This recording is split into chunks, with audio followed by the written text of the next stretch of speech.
video, I'm very excited to share to you my dream build bike. Iisa-isahin muna natin ang bawat parts na ikakabit sa aking bike. And let's begin with the group set. And here's my shifters. Ang pinili ko po ay Shimano R785 Hydraulic Di2 shifters. Di2 stands for Digital Integrated Interface. Meaning po doon, it's purely electronic na. Yung dati ko po kasing mga bike, it's mechanical.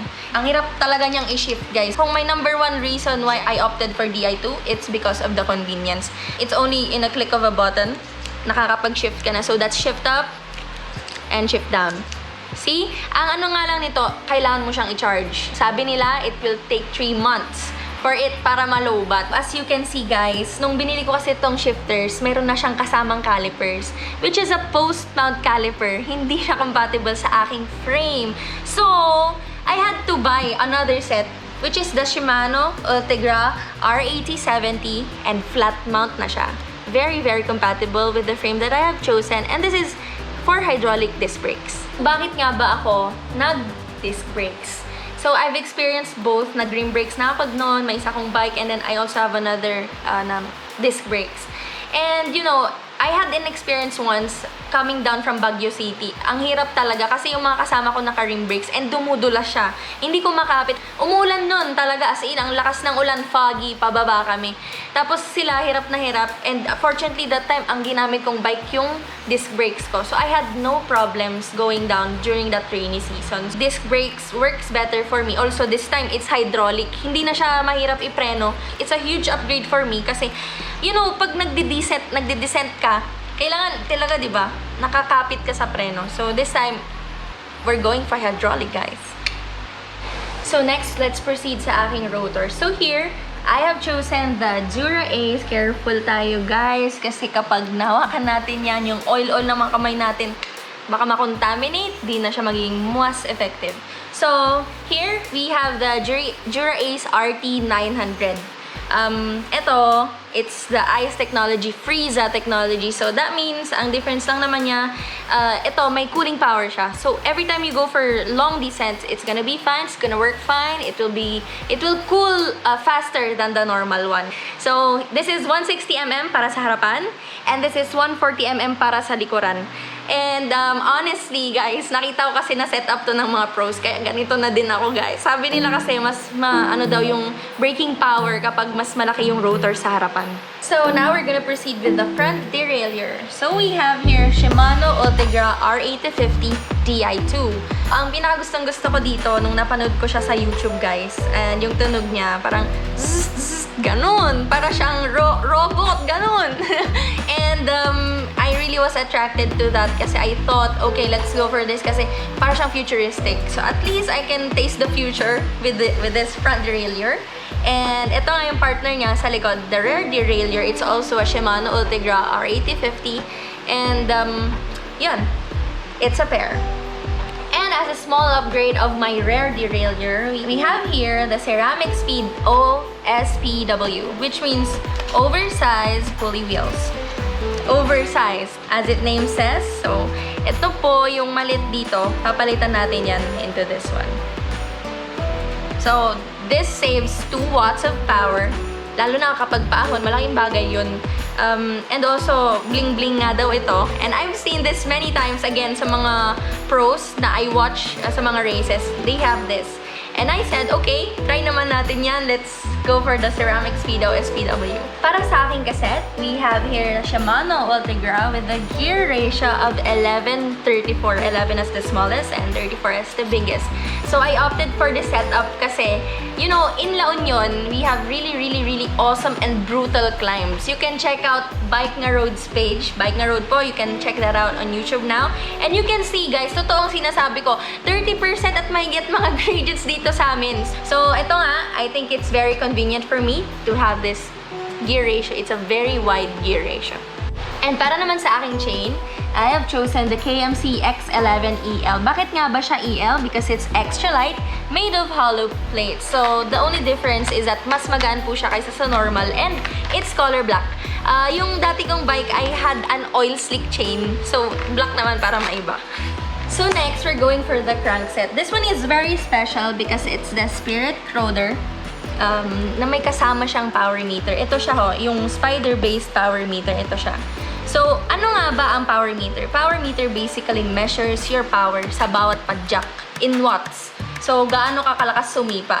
And like si Peter Sagan, ang power niya guys, highest power niya is 1,500 watts. Gusto ko lang naman malaman kung gaano ko kahina. Kaya binili ko to. Gusto kong malaman and maybe ma-improve natin, di ba? And also, si Idol na Eloisa, she's using the same thing. It's the Croder. Ito nga, I have this 160mm na length. Yung mga dati kong bike, I tried 170mm and then I tried 165mm and according to my research sa pag-google, kapag mas maikli yung legs mo, mas preferable maikli din to.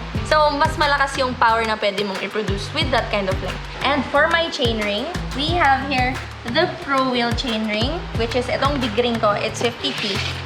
50 ang ngipin niya guys. And also, for my small ring, we have here the 34T. 34 din ang kanyang ngipin. So, this is made of 70-75 alloy. Meaning nun, mas mataas lang siya na grade. Mas matibay siya kaysa sa regular na 60-61. And then, to complete that, I also have here the bolts. Siyempre, para maikabit yan.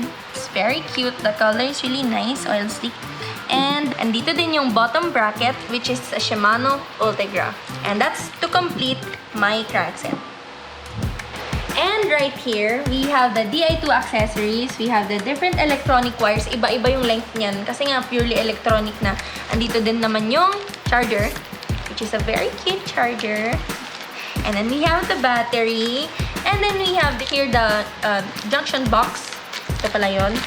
RS910. And then we have here the JC41. And then we have here the wireless module. Ito yung wireless module that enables me to connect my data to my phone. And syempre, kinoconnect na din niya sa aking head unit. Which, here, I have the IGP Sport IGS620.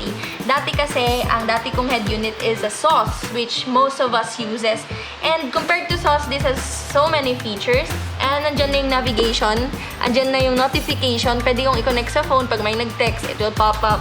And tracking, which is very, very, very crucial for me kasi safety. Safety purposes yan. My mom can track me down wherever I am just with the, live siya mga kaibigan. So, IGP Sport, labas natin. So, that's how it looks like. And next, we have the bar tape. And we have their Physique Vento, which is purple, and I really like the color. Shimmy, shimmy. Nakalagay dyan, it's a performance racing series designed in collaboration with professional cyclists. Makikita nyo dyan, may tacky texture siya. Since sobrang lambot ng kamay ko, guys, we needed more friction. And then, may katerno siyang another na Physique. It's the Physique Tundra na saddle. And it's super duper comfortable. Very, very crucial yan sa mga long rides. I really love it na malambot siya. And we have here the Miroka. It's a smart taillight. So, see? Super duper cutie. Terno lahat yan. And here, I have the bottle cage. It's fully carbon. And Pinarello. So, that's it for my group set, guys. At mamamaalam muna sila because we're gonna proceed to the next, the wheel set. So, ito na nga for my wheel set. We have here the Zip 454 NSW. NSW stands for New Speed Weaponry. So, ito po ay fully carbon na wheel set. And, testing natin yung totoong carbon. Carbon nga! Carbon Lodi! Sound check! Okay siya. So, ito yung isa. And together, this only weighs 1.6 kilograms compared sa alloy ko na dating wheel set, it's already 2.2 kilograms. So, if you ask me, why did I choose this Zip wheel set? Kasi, tignan nyo naman guys, visually, it's really appealing with the ridges. Tapos, meron siyang 58mm. Ganun siya kalalim than the usual na wheel set. And, Zip designed this based on my research. Kaya siya may ridges na ganyan. Hindi lang siya pang design, guys. It's there para ma-handle mo ang crosswinds. Crosswinds, yun yung hangin na Pag ganyan. Kaya pag minsan nagbabike ka, nahihangin kang ganun. And then, if you look at the spokes, check this out guys. Flat siya. Bakit? Because it's more aerodynamic than the normal na pambilog lang. And also, it's through axle. So, ayan. It's lightweight, it's visually appealing, and it's carbon lodi. Check ko nga kung diretso to, baka mga 8-8. To match up with my carbon zip wheel set, we have my Kenda purple tires. And it's unusual siya kasi nga yung mga bikes ko nga naman nun, yung dati pink, sumunod yung black, edi ngayon purple naman. Basically, this is a Kenda 28C. Mas makapal siya than the usual. I've tried 23C, I've tried 25C. Ngayon, I've opted for a more comfortable, which is 28C, meaning mas mataba siya. Mas mataba siya than the usual one. And that means I can put less tire pressure, meaning mas malambot siya at hindi siya masyadong matagtag. Alam mo naman, hindi maiwasan, may mga lubak sa daan. At least I can handle that. Mas less yung pressure lalo na sa wrist ko. And now, ang pinaka-highlight ng lahat ng ito, the frame set. I-reveal ko na sa inyo ang frame set ng aking dream bike. Ito na siya mga kaibigan. My frame is the Pinarello F12 Borealis.